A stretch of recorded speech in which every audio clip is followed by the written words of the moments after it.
छोटे छोटे कपड़े पहनकर बाहर नहीं जा सकती। माँ जी दोबारा मुझे हाथ लगाने की कोशिश मत करना। अरे मैं बहू हूँ आपकी, कोई बेटी नहीं हो जो अपनी मनमर्जी से रोक टोक करोगी आप। अरे मैं सास हूँ या तेरी माँ, तेरी फिक्र करना मेरा फर्ज है। और तूने मेरे ऊपर हाथ कैसे उठाया? हाथ ना उठाऊं तो क्या आरती करूँ आपकी? रिंकी तुमने सोच भी कैसे लिया मेरी माँ के ऊपर हाथ उठाने का? विनय तुम तो ना बस अपनी माँ की साइड लेते रहते हो हमेशा। अरे तुम्हें पता भी है तुम्हारी माँ ने किया क्या है? अरे ऐसा भी क्या कर दिया माँ ने जो तुमने माँ के ऊपर हाथ उठा दिया? तुमको शर्म नहीं माँ के ऊपर हाथ उठाने से पहले? क्या किया? अरे इन्होंने मुझे पीछे से रोका है क्लब जाने के लिए। ये होती कौन है? मेरी माँ थोड़ी है जो हक जताएगी मेरे ऊपर।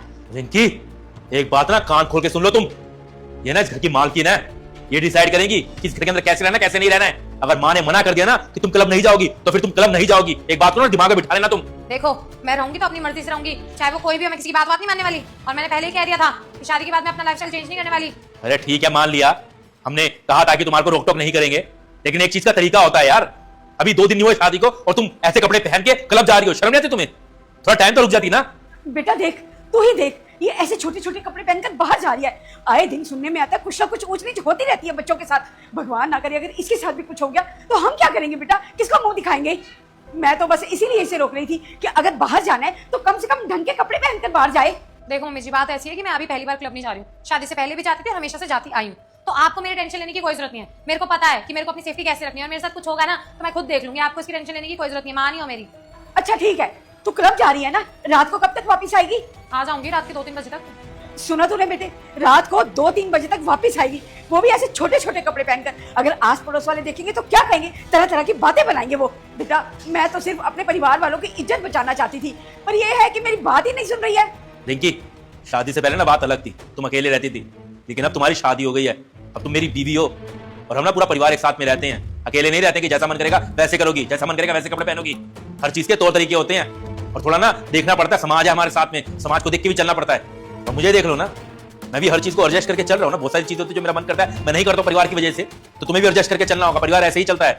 देखो विनय मैंने किसी की सुनने नहीं वाली, मैं शादी से पहले भी ऐसी थी और शादी के बाद भी ऐसी रहूंगी। और ज्यादा मेरे साथ तुम लोगों ने चूचापाट करी ना, चोट चलाई ना, तो डिवोर्स दे दूंगी मैं तुम्हें। कर लेना फिर तुम रोक टोक। डिवोर्स लोगी तुम मुझसे? अच्छी बात है, डिवोर्स ले ही लेते हैं, क्योंकि मैं भी ऐसी लड़की के साथ रहना नहीं चाहता जिसने मेरी माँ के ऊपर हाथ उठाया हो। और मैं क्या, कोई लड़का नहीं रहना चाहेगा तुम्हारे साथ में जैसे तुम्हारी हरकतें हैं। मैं तो समझाने की कोशिश कर रहा था, सोच रहा था नादान है, थोड़ा सा समझाएंगे तो समझ जाएगी, लेकिन तुम समझना ही नहीं चाहती हो। मार को तो मजाक लगता है कि डिवोर्स देना, बच्चों का खेल तो ठीक है डिवोर्स दे दो, मेरे को कोई शौक नहीं है, मैं कोई मर नहीं रहा, दे दो डिवोर्स और निकलो मेरे घर से। नहीं रहना चाहता तुम्हारी जैसी लड़की के साथ फिर मैं भी। तुम ना इस बुढ़िया के चक्कर में कुछ भी बोल रहे हो, इसके चक्कर में ना तुम अपना घर खराब कर लोगे, हमारा रिश्ता खराब हो जाएगा। बुढ़िया तुमको तमीज नहीं है क्या? तुम मेरी माँ को बार बार बेइज्जत करे जाएगी। नहीं रहोगी। विनय, विनय, बहू का हाथ छोड़। बहू ने मेरे ऊपर हाथ क्या उठाया? अब तू भी सारे अधिकार छीन रहा है मुझसे। तू शायद भूल रहा है आज भी इस घर की बड़ी मैं हूँ। इस घर में कौन रहेगा और कौन नहीं, इस बात का फैसला मैं करूंगी। और मम्मी सुना नहीं तूने? अंदर जा तू। पर बहू तू, बेटा मैं तेरे को एक माँ होने के नाते समझा रही हूँ। मुझे कोई शौक नहीं है बेटा तेरे ऊपर रोक टोक लगाने का, पर अगर तू ऐसे छोटे छोटे कपड़े पहनकर जा जाएगी तो मुझे अच्छा नहीं लगेगा बेटा। जमाना बहुत खराब है बेटा, आए दिन कुछ ना कुछ सुनने को मिल जाता है और मेरा दिल दहल जाता है। अगर तुझे कहीं जाना ही है ना बेटा तो अपने पति के साथ जा, मैं तुझे कभी नहीं रोकूंगी। और हाँ, ये छोटे छोटे कपड़े पहनकर नहीं, कुछ सलीके के कपड़े पहनकर जा। तेरी भी इज्जत बनी रहे बेटा और हमारी भी इज्जत बनी रहे। कल को अगर तेरे ऊपर कोई उंगली उठाएगा तो सोच जरा हमें कैसा लगेगा। चल ठीक है, मान लिया कि तू अगर हमें छोड़कर चली जाएगी तो क्या सारी जिंदगी अपने माँ बाप के साथ गुजारेगी या दूसरी शादी कर लेगी? मान लो तूने अगर दूसरी शादी कर भी ली तो क्या वो लोग हमसे ज्यादा अच्छे होंगे? अगर वो हमसे भी ज्यादा रोक टोक तेरे ऊपर लगाए तब तो क्या करेगी? पूरी जिंदगी ऐसी भटकती रहेगी या एक अच्छे परिवार में अच्छी बहू बनकर रहेगी? देख बेटा, मैं तुझे कभी नहीं रोकूंगी, तू सिर्फ अपने पति के साथ जा, टाइम से जा और टाइम से वापस आ जा। और मैं तुझसे वादा करती हूँ कि मैं तुझे बहू नहीं अपनी बेटी की तरह रखूंगी।